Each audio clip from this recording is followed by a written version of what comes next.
so you will stay completely anonymous. This is a very informal talk. Please, if you have a question, you can raise your hand and ask a question. We're all here to help each other. I will be playing some videos as well as discussing topics that are sexual in nature. I hope I don't offend anybody, and I do have tend to get on the more of a deviant sense of humor sometimes, but I'll try to keep it under control.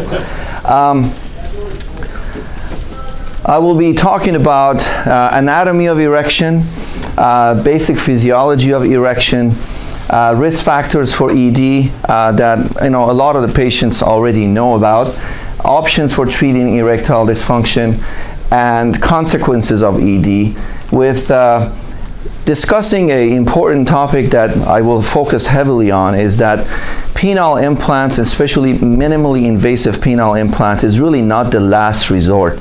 Most of the urologists were telling you that penile implant is the last one. If you really fail injections, go to there. It's actually, they're not interested in implants. That's why they're telling you that don't do it.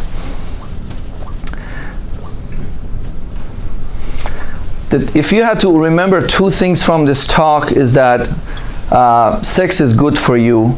It is not the end of the road. I hear a lot of my patients saying that, I'm 74 years old. Come on, man, that's finished for me. It is really not. I have patients who are 80, 85 years old, and they're very happily sexually active.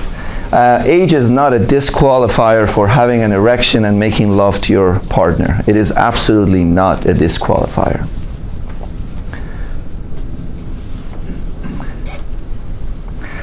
Surprising health benefits of sex include it relieves your stress, lowers blood pressure, boosts your immunity, it provides adequate exercise, believe it or not, burning calories, improves cardiovascular health. I did a study several years ago that obviously sexual activity increases oxytocin production in your brain. Oxytocin is the love hormone. It's the hormone that calms down your nerves. It's immune. It boosts your state of well-being. It's the most important hormone in your body, which is the oxytocin.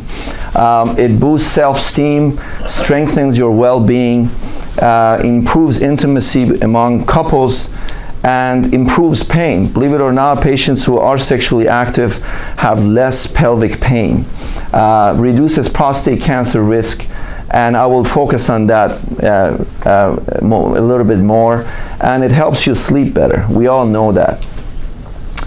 Erectile dysfunction is basically the inability to obtain satisfactory erections for penetrative sexual activity.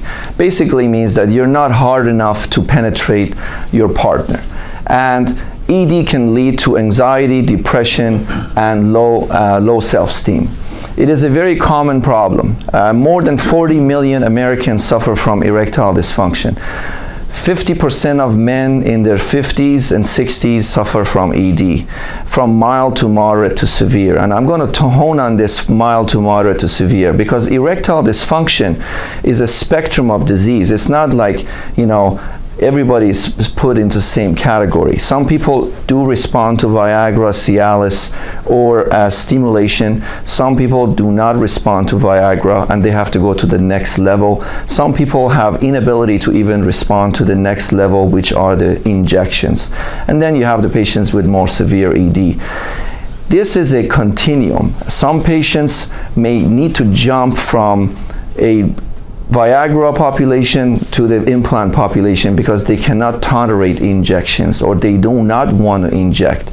They have contraindications to perform injections. They're on Coumadin, they're on blood thinners. They cannot do those. What are the causes of erectile dysfunction? Diabetes, high blood pressure, cardiovascular disease, smoking, patients with neurological disorders like multiple sclerosis, Parkinson's disease, back problems, patients with back surgery, patients who are abusing alcohol or using drugs. And obviously, drug-induced. A lot of us are given blood pressure medication that may cause ED. Patients are given antidepressants like SSRIs that can cause, sexual disorders. Ask a question on it last time. Yes, sir. So I had open heart surgery, and so is heart disease indicative of ED or vice versa? I thought exactly. This is it. So the quality of your erections are a gauge of your overall health. Studies after studies show that the first sign of erectile dysfunction in a younger person is a sign of microvascular vascular disease. That means whatever the microscopic vessels in the penis are not filling up with blood, it could be indicative that your heart vessels are having the same problem. Patients with cardiovascular surgery may have developed erectile dysfunction because during the anesthesia, during open heart surgery, there may be times that there may be blood flow may not occur to the penis, or you may have a microvascular event that can cause ED. Some patients are on medications after cardiovascular surgery that may cause erectile dysfunction. Men are typically embarrassed to talk about having erectile dysfunction. They don't tell it to their friends, they don't talk about it, they don't talk about it to their physicians, so they keep it as a secret when it's a really important aspect of their life.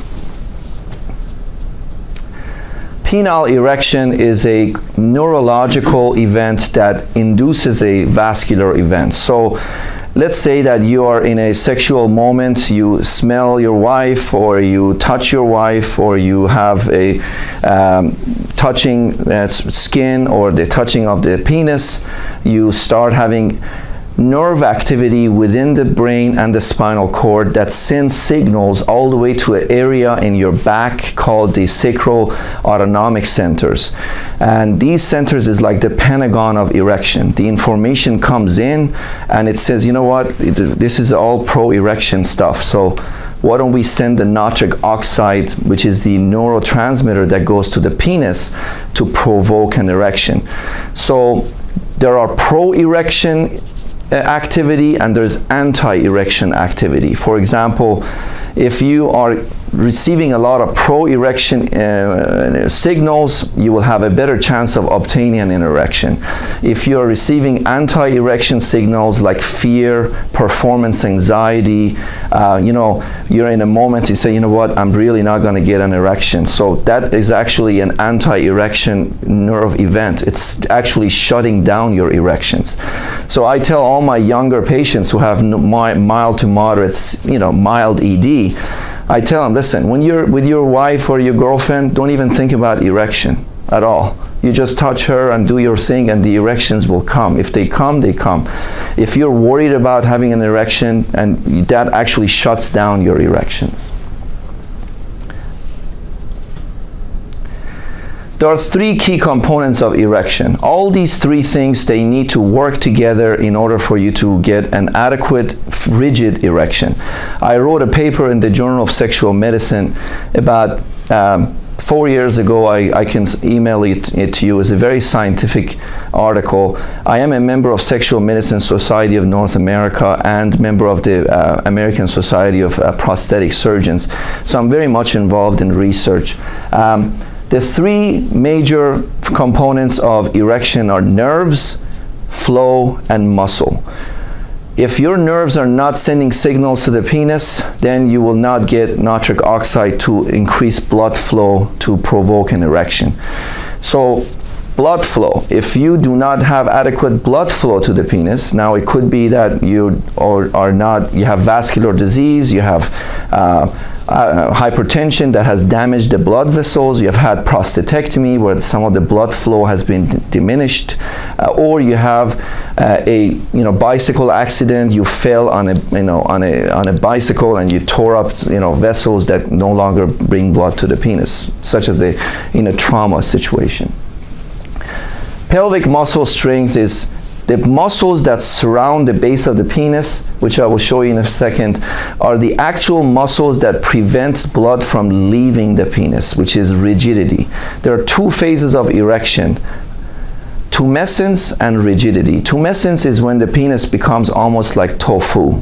You know, it's tofu, it's soft, but it's not penetratable.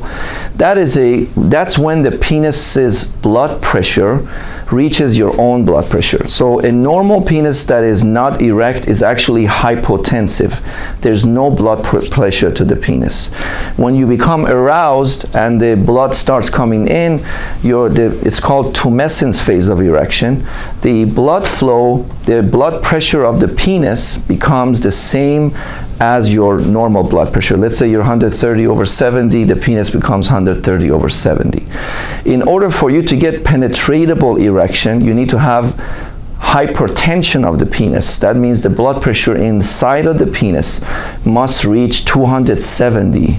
So you know, when you're talking to your wife, you say, "Hey, sweetheart, I have a hypertension of penis. Can we do something?" So that is actually high blood pressure. So to show you what is the physiology, think about the tire. In order for you to be able to fill the tire, you need to have intact nerves like somebody to start the airflow. Good blood flow to the penis, which is a working compressor, which is good vessels, blood reaching the penis or the tire. Intact, healthy cavernosal tissue. The chambers inside of the tire are healthy. So you have a good tire. And then the ability to block the venous output from the penis, which is you don't have an air leak in the tire. So that is, all these things, they need to work together in order for you to get a penetratable erection. That is why Viagra has a 50% failure rate. Because it only works on the flow. It doesn't work on the nerves, it doesn't work on the venous leakage. So this is the anatomy of the penis. You have the nerves sending signals around the prostate. As you know, and many of you may have had prostatectomy, the nerves that run next. I just did a radical prostatectomy about an hour ago, robotic prostatectomy. So we always, try to preserve the neurovascular bundle. In this gentleman, he's a young person, he's 54 years old with very aggressive prostate cancer. I was able to get the nerves off. And the nerves send signals from the pentagon that I mentioned to you, where the oxytocin from the brain sends pro-erection signals to the pentagon, and then pentagon sends nitric oxide through these nerves to the penis to provoke blood flow into the chambers of the penis.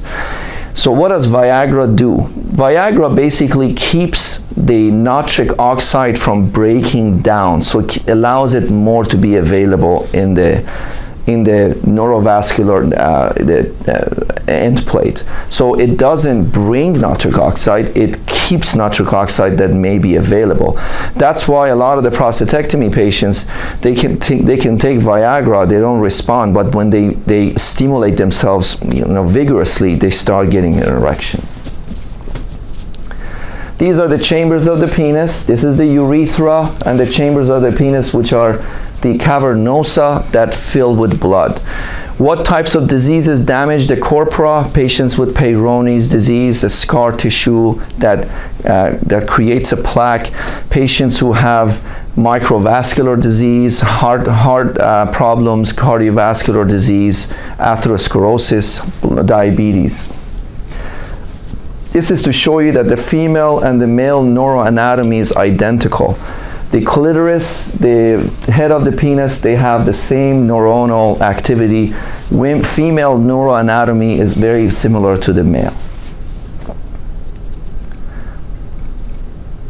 These are the pelvic floor muscles that I was telling you about. Men who perform very aggressive Kegel exercises, they do get better erections if they don't have severe ED already. So if a patient is able to learn how to contract those muscles and get those muscles stronger, they can keep an erection longer if they do have adequate blood flow already.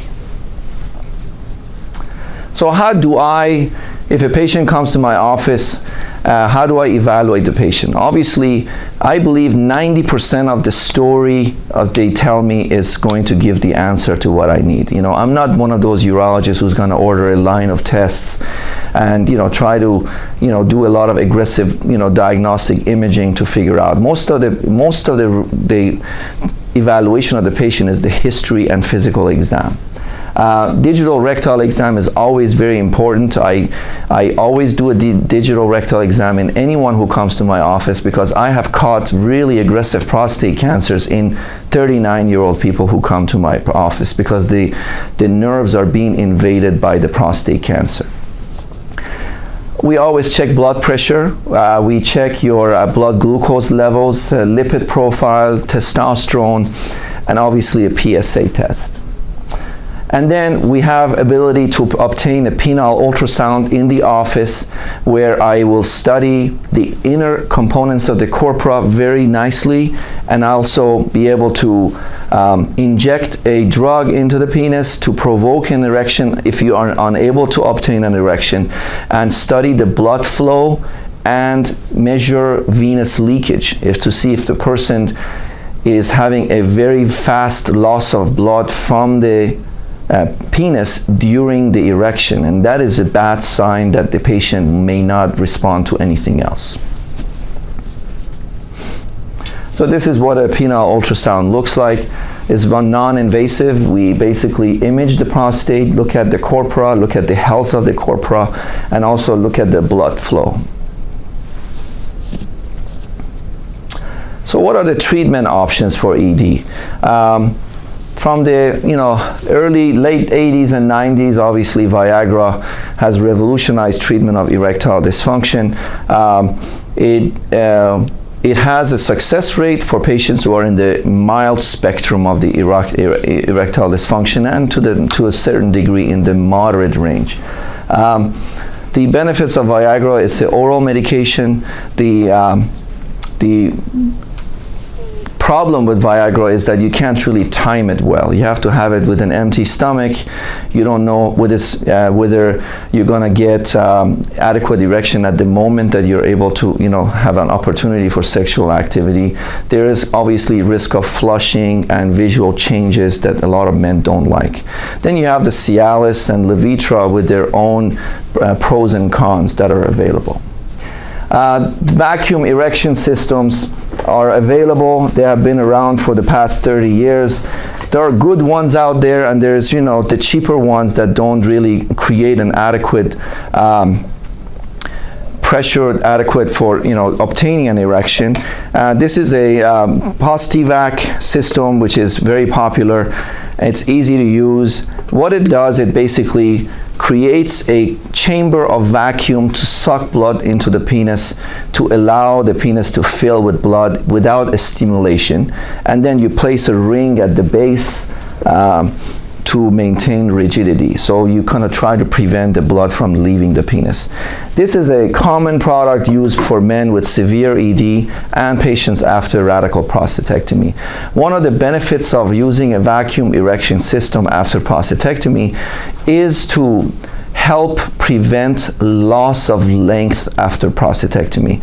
Patients who have prostatectomy, because of no longer having nighttime erections, they don't receive oxygen and nutrients to the penis. They slowly develop loss of length and atrophy and smooth muscle loss, and the penis starts deteriorating. And this is the same for men who have severe ED. You don't have to have a prostatectomy to lose the length of penis. Loss of length can occur due to severe ED. Sir, yes? Prostatectomy means what? Removing the prostate. We're not talking about the TURP, the Roto-Rooter procedure. We're talking about removing the prostate. Okay. Now, if someone develops ED after prostatectomy, if they don't develop ED, it's a different story. And that's a vacuum erectile system? Vacuum erection systems, yes. I can show you how to use a vacuum. I am an expert in it, so I can show you. A lot of the patients who learn how to do this correctly, they can have excellent erections if they learn how to do it using the right rings. The problem with vacuum is it's not It's a kind of a cold erection.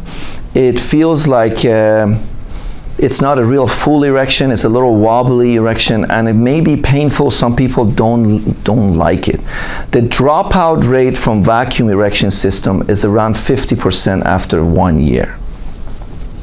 So what do we do next? So if you notice, the beginning of my lecture was living without ED. That is the topic of my talk today, is that men should not live with ED in this day and age. I really sincerely believe that, you know, it is not a good idea for you to give up and drop the towel and say, you know what, 30 years ago I was a porn star in bed, now I'm really messed up. And you shouldn't be that. You should consider yourself knowing all the options that are available, and then say to yourself, you know, is this something I want to do for the, you know, last decade or 2 decades of my life? Vasodilation medications are also used for men with severe ED, where they inject a medication, could be alprostadil or combination of different types of medications, to provoke blood flow into the penis independent of stimulation. So you basically prepare the penis and you inject the drug into the penis. It's very small, 28 gauge needles. They're very tiny. It doesn't cause a lot of pain, more than maybe 1 or 2 seconds of discomfort.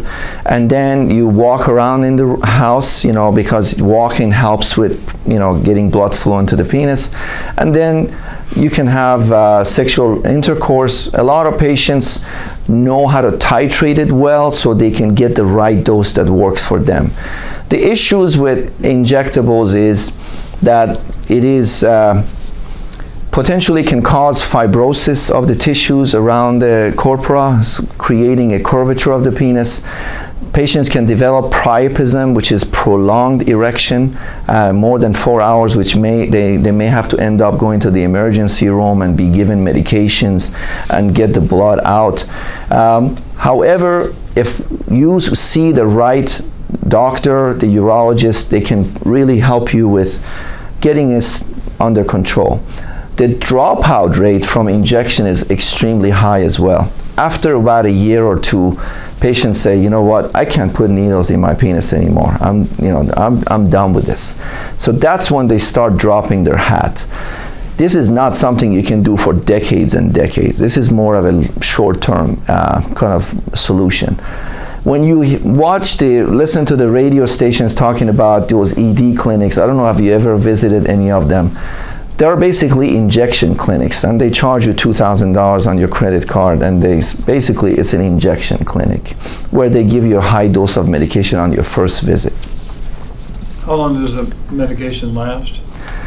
If you titrate it well, you could learn how to do it for 30 minutes, you know, very tiny dose, start low and go higher. Or you can mix it up with different types of bimix and trimix.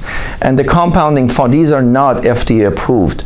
The only FDA approved drug is the alprostadil itself, which is one single drug. The other ones, they need to be ordered by, you know, compounding pharmacy and made specially for you.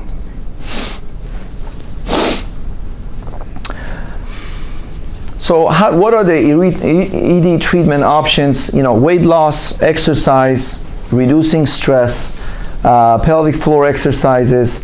Penile vibratory stimulation is gaining traction, especially in post-prostatectomy patients. I'm very much involved in research in this regard. We're running 2 randomized prospective trials, one at Cornell in New York and one at MD Anderson, which I am the senior investigator.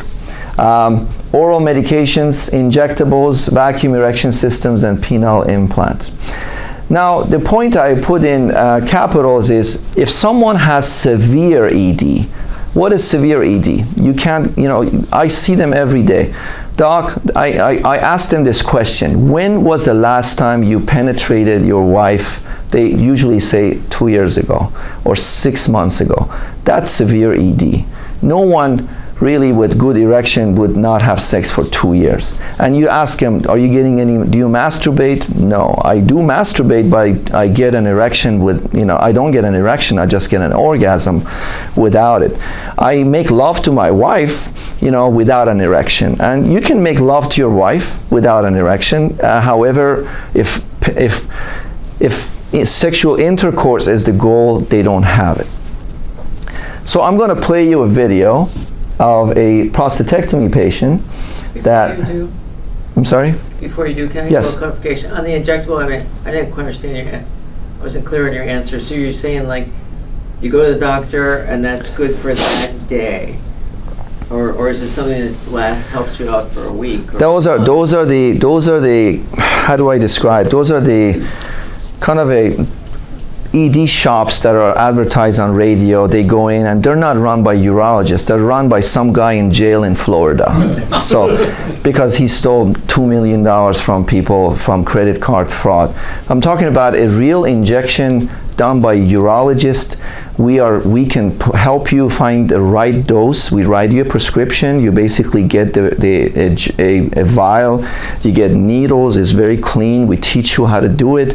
And then we start with a dose that works for you. And then we see you like 6 weeks later and say, how's that going? Are you getting good erections? Are you having problems? He says, I need a little bit more dose. I'm happy, I love it, I just think that I need to be more firm. And then say, okay, let's up one of the, adjust the dose, titrate it. And then you say, we see you 6 months to a year. And then 6 months to a year, you say, doc, I'm not responding to that dose anymore. Maybe we need to up it. A lot of patients start dropping out around the time of a year. Say, you know what, I can't inject anymore because my penis is hurting, my penis is curving, things like that. So when you get the optimum dose for the particular person, how long does that last? It's a very good question. It depends on venous leakage. You asked the golden question. The injections bring blood to the tire, bring air to the tire. But if you have a flat tire, you have a leak in the air, you will not respond. That's why the penile ultrasound that I was telling you is a fantastic study. So you don't start wasting money on drugs when you have a severe venous leakage. All these things are done. If you go to a ethical urologist or doctor who really knows what the thing is for you, and I will tell you in a second, this video, you will understand what I'm trying to explain.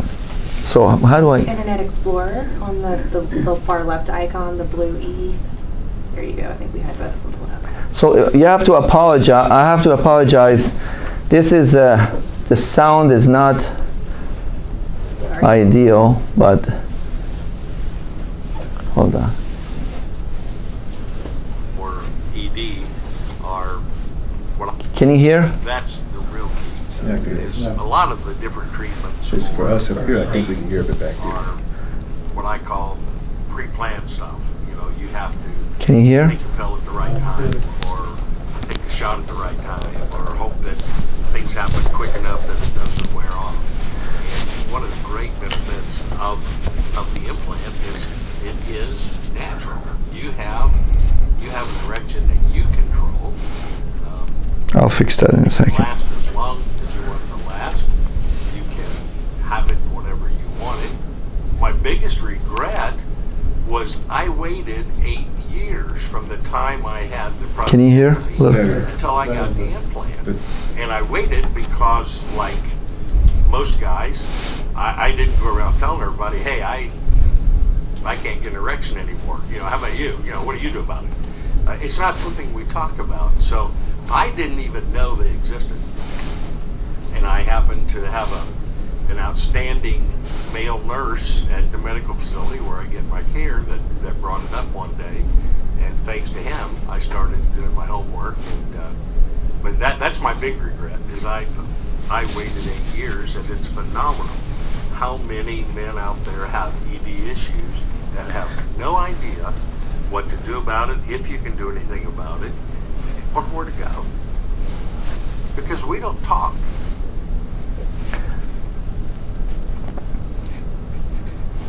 All this information is in my website. All these videos are in our website. It's called penile-implant-dc.com.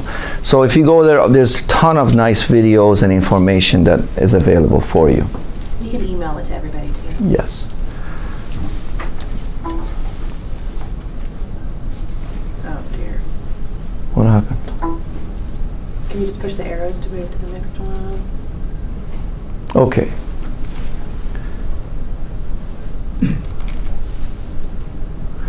So, Comment? yes. The injection process is, you do it at home. Yes, you do at home. You don't go to the physician to No. We can teach you how to we can teach you how to inject. We'll teach you how to properly inject, where to inject, and we set you up with a compounding pharmacy that will send you the needles, and then you set it up. Some of them need to be refrigerated. That's one of the people don't like to be traveling with a little ice box in the airport, but some people do, and so it's refrigerated. That's a very good question. We teach you everything. We teach you how to inject, where to inject, how to safely inject, and make sure that if you get into trouble, that you can pick up a phone and say, hi, Dr. Taj, I haven't lost my erection in 3 hours. What's the next step?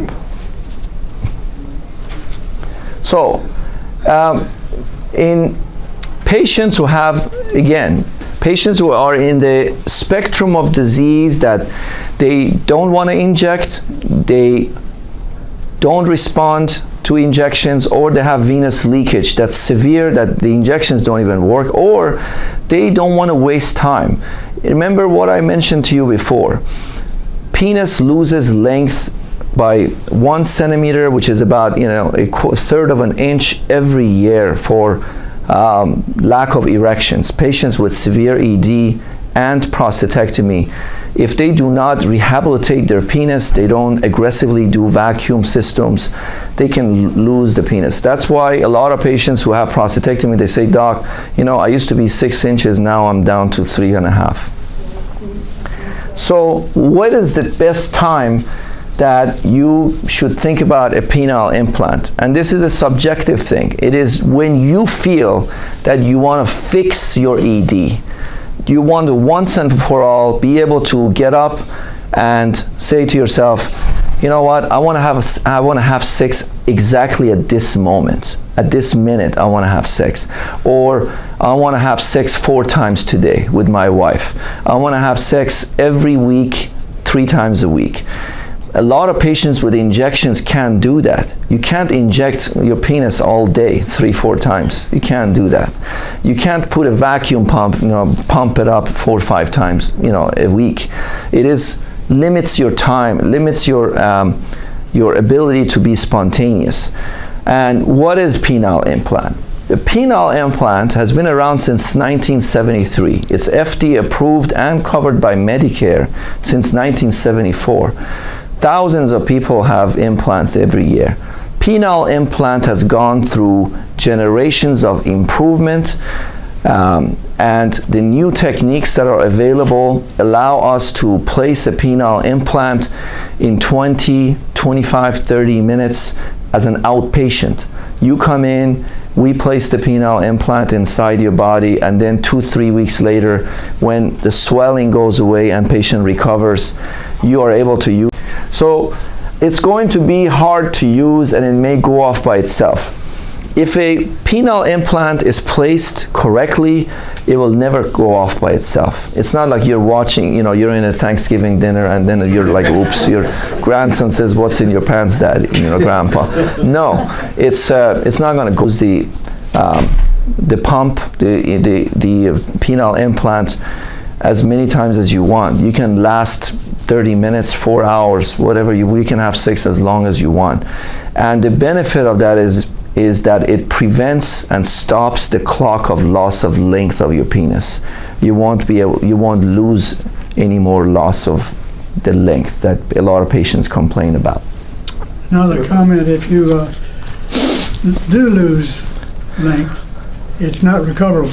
implant? It is irreversible. Irreversible. It is irreversible. Loss of length is irreversible. You can probably use aggressive penile traction therapy and vacuum therapy to gain some girth, but loss of length is in like an accordion effect.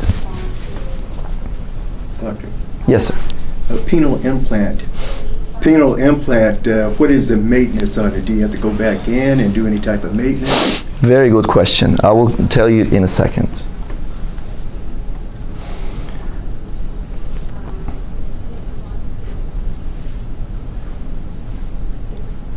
Penile implant is a device that is placed inside of your penis. I have the exact device right in front of me right now. There's two types of implants. One is a inflatable penile implant. One is a malleable penile implant. I'm going to focus on the one that 95% of people get who don't have severe penile damage from, multiple of things. This is for men who have just ED. They don't have chronic fibrosis or patients with severe sickle cell disease that the penis is all destroyed. All these things are more complex. This is a penile prosthesis. There's 3 components, and this is a hydraulic system. It's been around for almost since 1973, and it hasn't really changed much, except it has become less infection risk and more, carefree. It is inserted, all of this is inserted through a 1-inch incision, either through the scrotum or in your pubic hair area above your penis. It's 1 centimeter. All of this is inserted inside through a 1 centimeter incision within 20-30 minutes in a more as an outpatient. What does it do? When the swelling goes away after about 3 weeks, this is called a reservoir. This reservoir is inserted under your muscle in your lower abdomen. It is filled with saline. This is water, saline, salt water. And this is inserted behind this, behind the testicles in your scrotum. None of this is visible. You can walk around, in a nudist colony and see a million penile implant patients. You wouldn't know if they have penile implant. Nobody looks like, walking around like a robot. This is all inside your body. What happens is we measure the length of the penis, and that's where the conversation goes. We can only put what your penis fits. So if we measure 20 centimeters, we can put 20 centimeters. We cannot put 25 centimeters. So if a person has a 25 centimeter length in 2014 and wants to have it done in 2018, we may not be able to put 25 centimeter. We can only put what is allowed. So this is all inserted inside. The swelling will go away about 3 weeks. And then when you want to have an erection, you don't have to worry about Viagra. You don't have to worry about putting a needle in the penis. You say, honey, are you ready? Say, I'm ready. So you push the button under the scrotum, and you basically squeeze this about 10-15 times, and the penis begins to become erect. And this is all independent of sexual stimulation or moment. And then when you're ready, you get the adequate rigidity. I'm going to pass this around, by the way. You can feel it. This is the actual implant. And then you get the adequate erection. Right now, this would be severely rigid. This would be a 19-year-old in college, okay? So then you have, basically, I'm going to pass this around. Then you have sex. And then you can have orgasm after orgasm after orgasm because you're fully erect. It's not like you lose an erection after your orgasm. It's all inside. And then when you're done, you push the button and the fluid goes out of this back into the chamber. Now, what is the life of this? These are made to last 10-15 years. No implant has been more successful, even more successful than hip and knee replacements. These are the most successful because they are basically made to be, carefree. Now, I'm going to obviously talk about risks and complications, but I'm going to pass this around and you guys can feel what I'm talking about. So that button is inside your scrotum? It's in the scrotum. It's under the scrotum. If it's adequately placed by a surgeon, it will be hidden underneath and it will be right under your skin. So you just grab it and you push the button.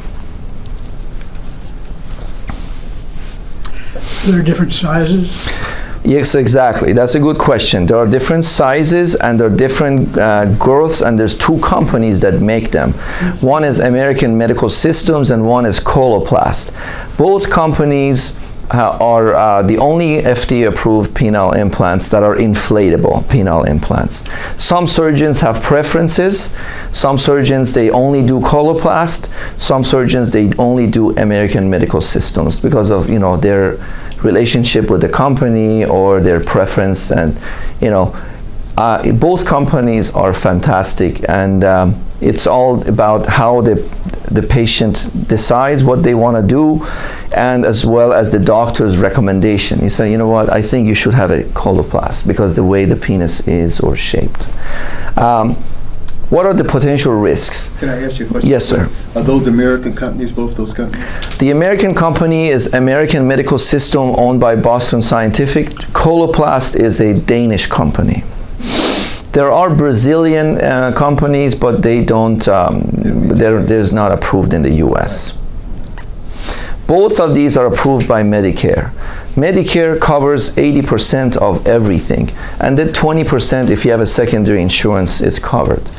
Medicare covers it, and if there is a problem with it, they cover the problem. That means if, let's say, patient develops an infection, patient develops mechanical failure, it will cover the going back. Like, let's say somebody has an implant in 1990, they use it for 15 years, they love it, and then they're like, you know, doc, now I think I'll have a flat tire. They go in, we take it out, we put a fresh one in. What are the risks? There's a risk of infection, just like any surgery. Remember, if you have a hip replacement or knee replacement, you could get an infection. The infection rate is becoming much, much less than 20 years ago when I was doing them as a resident at GW. I trained at GW hospital. The infection rate is around 0.5%. 1 out of every 200 men will have an infection. The infection rate is somewhat higher for patients who are diabetics, patients who have immune suppression, or patients who are not very hygienic people. You know, I put an implant 15 years ago in a gentleman in Pennsylvania who had 30 cats. You know, and he was, you know, living in a filled with bacteria. He didn't get an infection, but I was telling him, you know, when I found out that he had that many cats in the house, I was livid. The other potential risk is mechanical failure. Mechanical failure is like, for some reason or another, you don't do it correctly, you don't pump it up quickly, it starts leaking, and those are all things that are fixable. We go back and we fix the problem. Those are all, remember, outpatient procedures. We're not doing heart surgery. This is all through a small incision in either in the scrotum or in the upper part. Can I ask a point of clarification? Yes, sir. Mechanical failure, you're not doing everything right. Patient or the doctor? It could be a combination of the doctor not doing it right, you know, not putting it perfectly. You know, we try to put it right where as far as it goes into the head of the penis. Sometimes if it's not placed adequately, the head of the penis becomes kind of floppy.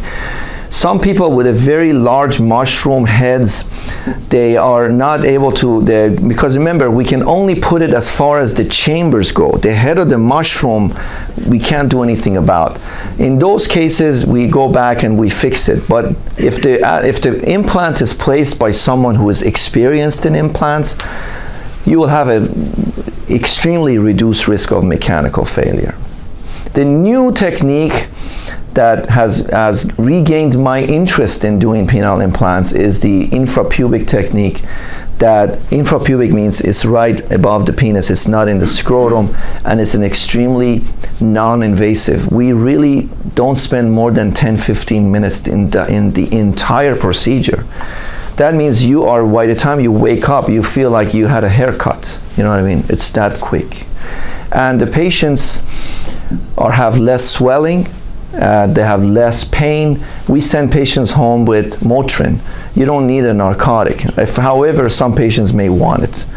If a patient has cardiovascular disease, it is not a contraindication to have a penile implant.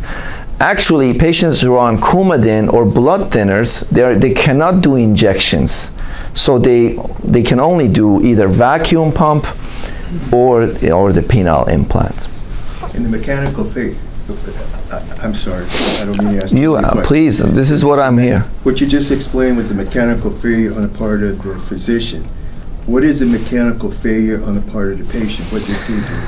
So this is what I say. Don't get an implant if you're not going to have sex. So if you're like single and you live in in solitary confinement, you shouldn't get an implant.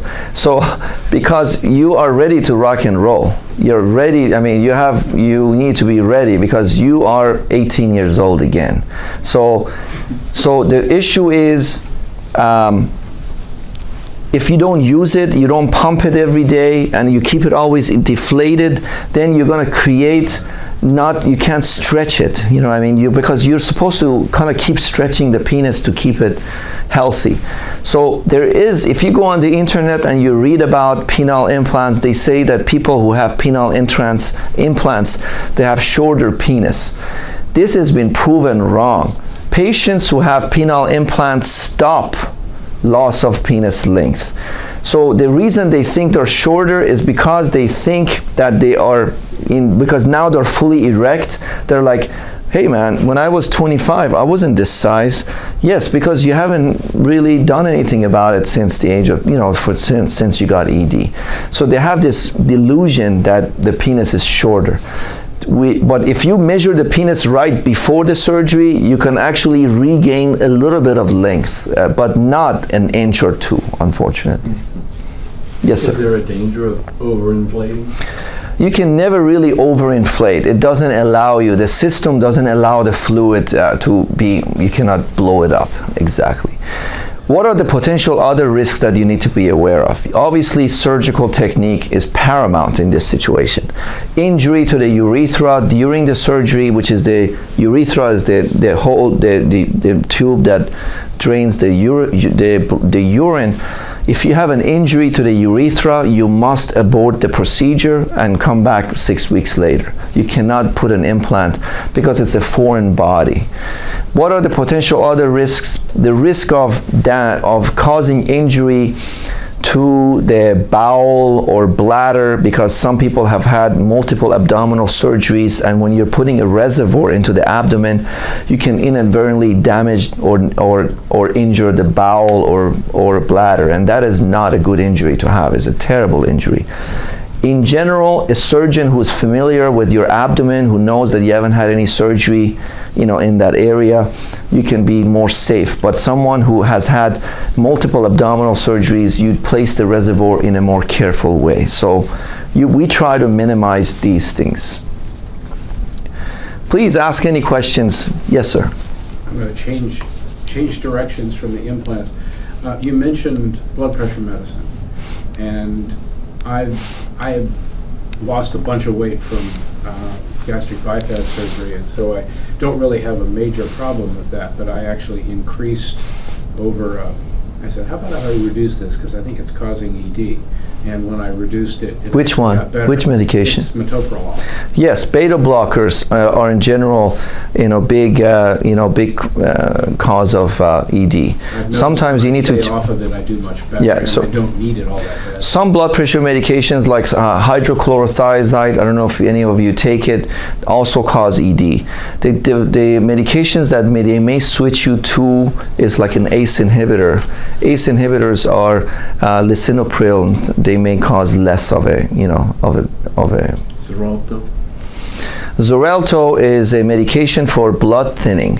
It doesn't cause ED, but you can't do injections if you're on Xarelto. You might as well call 911. What's the role of testosterone in this? Very good question. Testosterone is a hormone that's secreted by the testicle, is the male hormone. Patients with low testosterone tend to have less libido and more erectile dysfunction. Patients who have low testosterone tend to respond less to oral medications. However, the relationship of low testosterone and erectile dysfunction is not direct. It's not like somebody has a severe vascular disease and we give them testosterone, they're going to be erect. I have seen it in my practice where younger men with no vascular disease tend to respond better to ED treatment when their testosterone is corrected. But older men who have had prostatectomy or they have had severe diabetes or years of hypertension, they don't respond to testosterone. They may make you less of a more libido and more desire and increase muscle mass, but they may not work with ED. Is there a test for testosterone? Absolutely. I check testosterone level, blood test.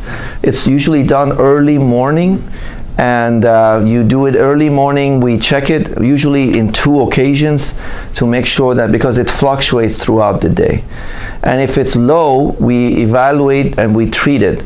There are different types of testosterone replacement available, such as, topical creams or gels, or intramuscular injections or implants. Testosterone replacement therapy has risks and has benefits. There's always risk of developing blood clots in the legs because hormones like testosterone are hypercoagulable. They create a hypercoagulable state where the blood tends to be thicker and causes clotting. Patients with enlarged prostate can develop worsening of their symptoms due to testosterone replacement therapy, and patients who have prostate cancer that's not diagnosed can get much worse by giving testosterone. Is it my understanding there's a generic for Viagra that has recently come available? Yes, the generic form of Viagra is available. It's called sildenafil. It's only 20 milligrams, so it is sold in 20 milligrams. So if somebody is already needs 100 milligrams of Viagra, which is $38 to $40 now. Most insurances don't pay for it. Some insurances do. If you want to buy the generic, you can buy it on Sam's Club. Costco sells it. Some pharmacies sell it. We sell it in my office for $2.50 versus the $38. But you have to take more. You have to take more to. 20 milligram is not enough for most men with moderate ED. It's available by prescription. It's not over. It's not over the counter. It's prescription, exactly. What steps do you recommend following a prostatectomy that is nerve sparing? Very good question. I'm actually one of the biggest advocates of penile rehabilitation. I'm the biggest voice, believe it or not, in many circles. A lot of the urologists are like, penile rehab is like a joke. It doesn't really work. The sooner you get to the treatment, the better. I believe that patients who have had good erectile function, they're younger than 65 years old or 60 years old, or they have had good nerve sparing as best as possible, and that's subjective again. As a surgeon, I just think I did a good nerve sparing. What does that mean? Like somebody pats me in the back. It's just, it's just like I feel that I was able to push the nerves. The problem with the nerves that I was showing you earlier is that they don't like to be touched. Once you touch them, they develop neuropraxia, which is a fancy word for they go to sleep. And they don't like to wake up for up to 18 months to 2 years. When you get prostatectomy, most patients, they lose their nighttime erections, which is the blood flow to bring oxygen and nutrients into the penis. So one of the protocols that I advocate is after the catheter is removed, I recommend aggressive penile vibratory stimulation, which is using a device to stimulate the nerves of the penis to provoke the pentagon that I was telling you about. Use Viagra or Cialis on demand, and use vacuum therapy for 8 minutes every other day to kind of bring the blood, but don't put a ring back, just to create an erection. And also do aggressive pelvic floor therapy. So it's kind of a regimen that you do 5 to 7 minutes every day to do something to work on the blood flow, the nerves, and the pelvic floor muscles. So I believe that the wife is a crucial part of prostatectomy for rehab. Studies after studies have shown that wives that are very proactive in helping their husband to be close and intimate together have a much better result than, hi honey, I know you can't get an erection, so I won't bother you, so you'll see what happens next year. That actually hurts the patient the more active you are. I always recommend to at least masturbate every day after prostatectomy to stimulate the nerves as much as possible. And I have had patients who have had this regimen and they are able to get penetratable erections 6 months to a year earlier than patients who don't do anything. Now that regimen is workable only immediately after the surgery, or it can be done years down the road? The penile ultrasound will tell.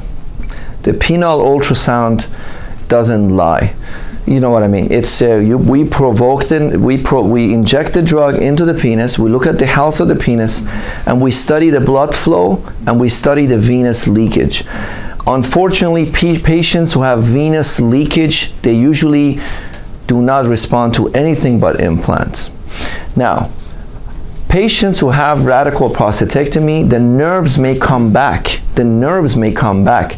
but they have a flat tire. That they have already developed venous leakage problem. Venous leakage is unfortunately the most difficult way, the most difficult part of treating prostate cancer patients.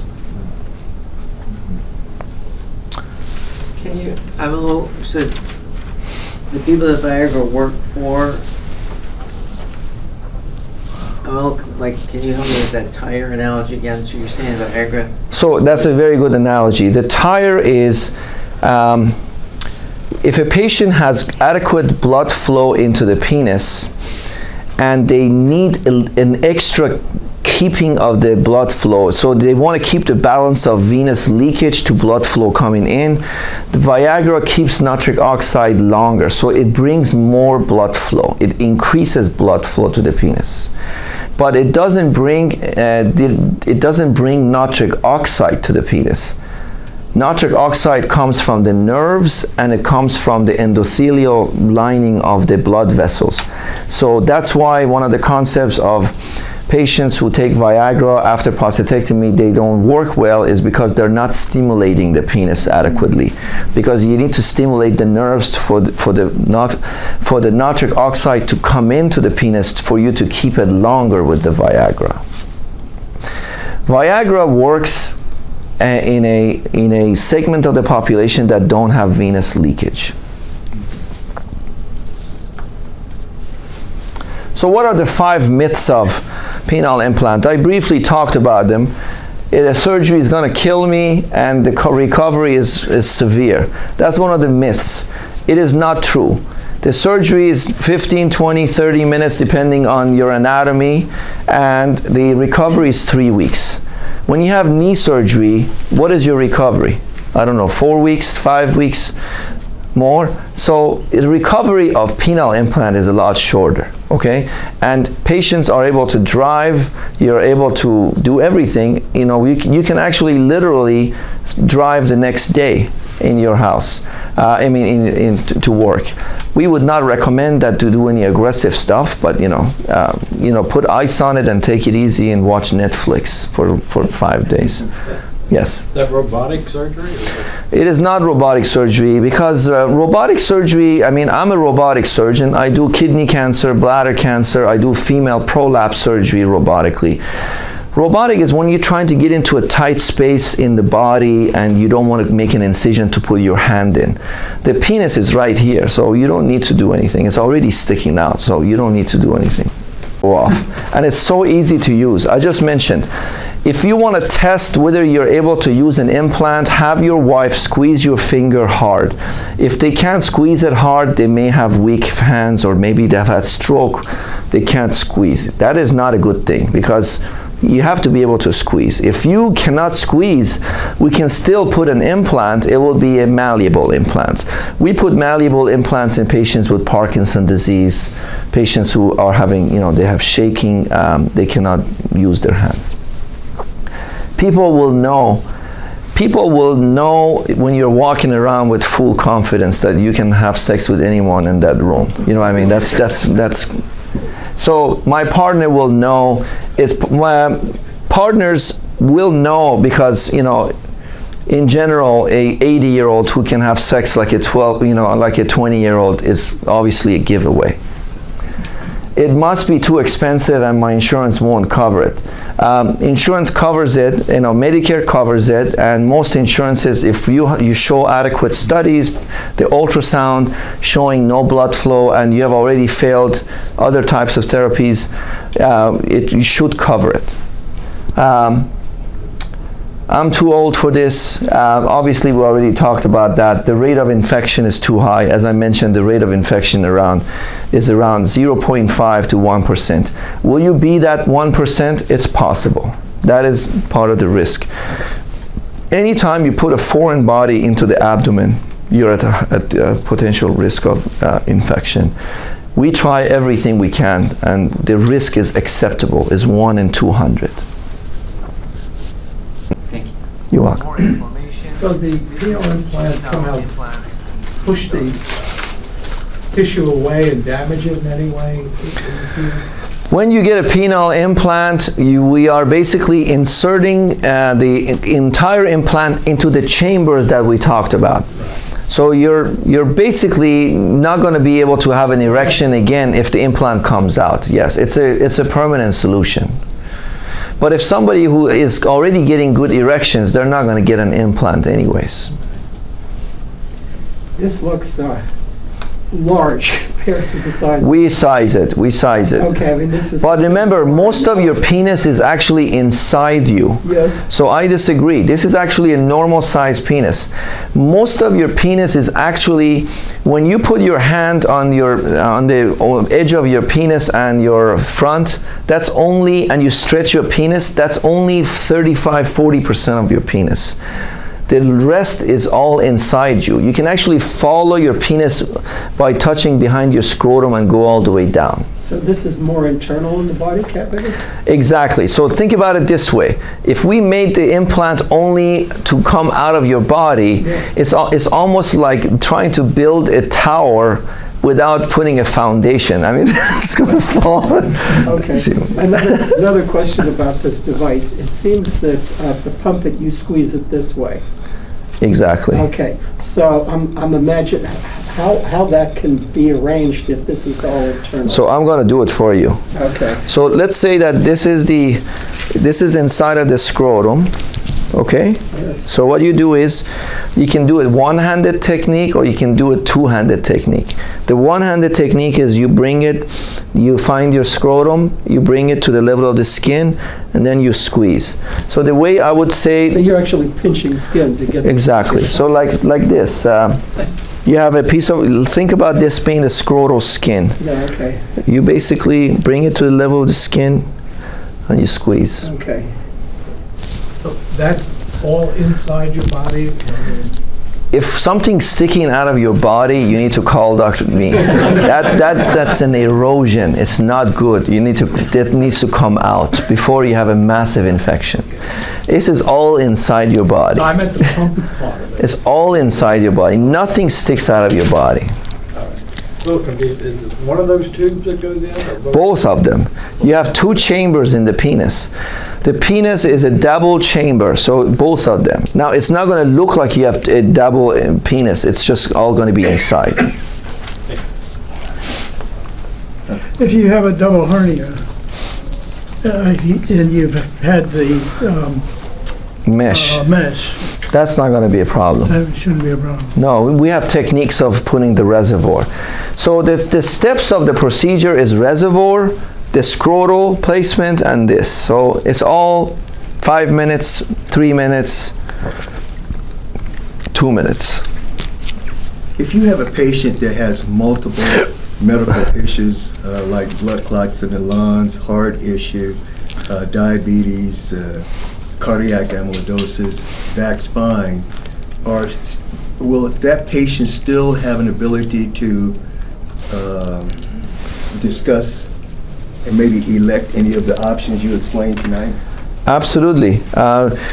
So let's go back to the medications that you're taking. If you're taking Xarelto, Okay. so I'm an expert in choosing, I see these patients every day. If you're taking Xarelto, injections are out. You can do the vacuum pump, but you can inadvertently dilate the vessels too much and create a tear and create a hematoma. Viagra, Cialis, if it doesn't work, then you have to go directly to implant. Now, what was the other disease you mentioned? Cardiac amyloidosis. So cardiac amyloidosis, if your life expectancy, if they say that, Mr. Johnson, you're gonna live another 6 months, that's a different situation than someone who says, you have another, hopefully 5-10 years of life. That is not going to be a contraindication to having treatment. If you're not on anticoagulation, you can do the injection. If you cannot, if you are, if you can use a vacuum pump. Remember, the vacuum pump is the least invasive, and it's definitely something you should try. You should definitely try. And you need to be taught how to use it. In terms of blood pressure medication, do doctors cooperate with the patient? When I say you're internist, do I have to go to a urologist to have it? No, the cardiologist, they decide what controls your blood pressure. We cannot change your blood pressure medication as urologists. We write a letter to your cardiologist, say, is it possible that you can get rid of the metoprolol and do something else, like an ACE inhibitor or something like that? How are you able to insert the penile implants into the cavernosa, I believe? Is the cavern empty? It's not empty. It's what we do is we make a tiny incision at the either end from this area or in the scrotum. We expose the 2 tubes. We make an incision. We dilate and we measure what fits in it. So we measure distally and proximally, and then we say, you know what, this is a 23 centimeter implant. Then they open a 23 centimeter implant because they're all comes in different sizes. So to answer your question, yes, it is a chamber that has blood vessels in it. Yes. Don't you have to do a roto-rooter in the chamber? It all goes in. No. No, it doesn't. If by chance it did become infected, what happens then? If the infection is severe, we need to immediately take you back to the operating room. We need to take the implant out, and the infection immediately clears, usually within 3-4 days. Infection of the implant is usually due to patients' poor immune system, diabetes, or bad technique, or somewhere the implant touched the skin or somewhere and it created an infection. But that is becoming less and less common. And then we come back 6 weeks, 3 months later, we can put another one in. Oh, I see. Sometimes you can do a washout where you wash it out, you see that it is not a bad infection, and then you take it out and you put a new one in. You can't reuse that same infected, device. You might be able to take antibiotics or something like that. Sometimes you can. Sometimes if the infection is not severe, you may get away with just antibiotics. Yes. Am I correct that for the first week you're going to be walking like you had a vasectomy? I don't know what kind of vasectomy you had. My patients don't have that problem, but Okay. you know. But I would say you're not gonna like the doctor maybe first 10 days. I'm being honest. And you'll like an ice pack. You like an ice pack, you're gonna be sore. But that's why the beauty of the minimally invasive implant is you're not really making a large incision anymore. We're just going in. The less you the less you know, it's like SEAL Team 6. You go in, you kill, and you get out. It's not like in B-52, you go in and you bomb the whole neighborhood.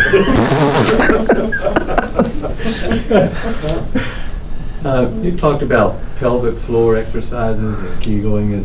Are those good things to do? Absolutely. There is data after data that patients who do very structured pelvic floor exercises. There's a we have a brochure from there is a program that was designed by pelvic floor specialists, and it is available at this website called urologyhealthstore.com, and it is a 8-week program that teaches you how to strengthen the male Kegel muscles, but it works on fast twitch and slow twitch fibers. So it tells you how to do the exercise. It's almost like going to a male physical therapist for men, and it helps patients regain some of the venous leakage problem. So it helps with the venous leakage if the venous leakage is not severe.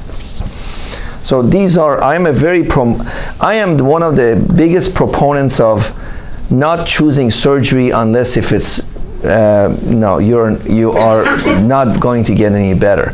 So I do believe in all the pelvic floor exercises for patients who are, say, doc, I have sex, but I lose it after 5 minutes. And that's a sign of, maybe pelvic floor can take care of the problem. You don't have to have an implant for every reason. Implant is men who are at the severe spectrum of the disease, where there is no more help. Well, thank you so much for your time. Thank you for your time.